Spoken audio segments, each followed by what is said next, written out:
অভিযান প্রসঙ্গে জানাবো, সারা দেশে আপনারা যেমন জানেন যে যৌথ বাহিনীর বিশেষ অভিযান অপারেশন ডেভিল হান্ট চলছে। ময়মনসিংহে গতকাল রাত থেকে শুরু হয়েছে এই অভিযান। ফুলপুর উপজেলা পরিষদের সাবেক চেয়ারম্যান সহ এ পর্যন্ত 16 জনকে গ্রেপ্তার করা হয়েছে।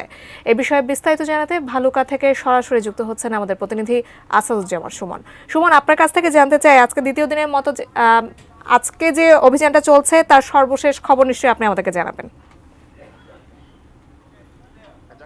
ধন্যবাদ। আসলে এই যে ময়মনসিংহে যে অপারেশন ডেভিল হান্ট চলছে, সেটিতে আমাদের জেলা পুলিশের পক্ষ থেকে জানানো হয়েছে যে ফুলপুরের সাবেক উপজেলা পরিষদের চেয়ারম্যান সহ মোট 16 জনকে তারা এই অভিযানের আওতায় গ্রেপ্তার করেছে।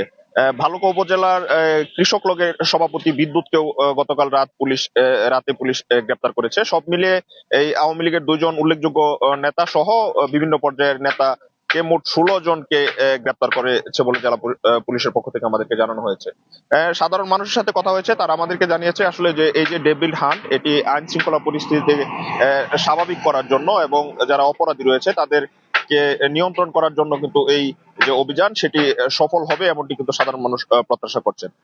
সব মিলিয়ে পুলিশ প্রশাসনের সাথে আমাদের কথা হয়েছে যে তারা বলছেন যে অস্ত্র উদ্ধার সহ যারা আইন শৃঙ্খলা অবনতির সাথে জড়িত সবাইকে তারা দ্রুত সময়ের মাঝে আইনের আওতায় নিয়ে আসবে।